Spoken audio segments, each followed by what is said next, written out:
Have you regretted that you a long time ago said yes to attend something you realize is tomorrow? I'm David Stiernholm and this is Done.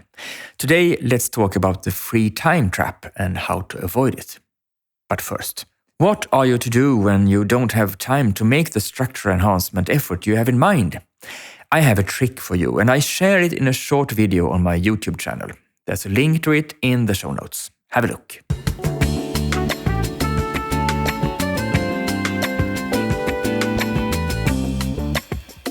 Take a look 6 months ahead in your calendar. Then, in 6 months, the weeks will surely look comfortably airy. You probably haven't booked them particularly full yet, and that's great. Then you can happily say yes to all meeting invitations then, because you have the time. You have plenty of gaps in your calendar then. Hold your horses. Saying yes to meetings just because we have time is a common trap. For those who indiscriminately book things in the calendar, this first-come, first-served prioritization principle will result in busy weeks where there's no time for anything other than meetings except during evenings and weekends. Your time in 6 months isn't free. Treat your hours then as equally valuable as your hours tomorrow. Before you know it, the day in 6 months will be tomorrow. Then you want to have planned it consciously so that you have the time you need for your important tasks, whether they are meetings or something other than meetings. Do this.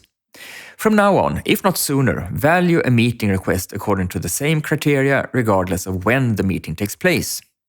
If the meeting is important, that is, it contributes to the goals you're trying to achieve, it's great if the invitation comes far in advance. Say yes with joy and enthusiasm.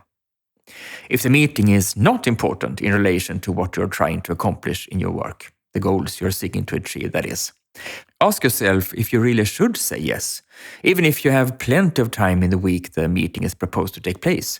Would you have said yes if you had received the request on short notice and it was to take place tomorrow and you already had an almost full day? Doesn't it contribute to your goals you have now? Will it really contribute to the goals you have then? Will you then regard it as important and as well spent time?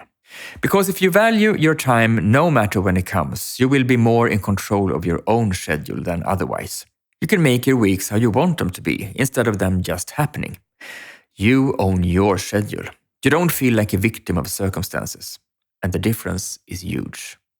How do you say yes to the right meetings far in advance? Do you have any tricks or mindsets that work really well for you?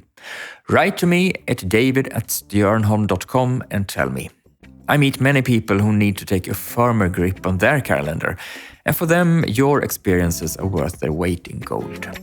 That's it for today. I'll see you again next week.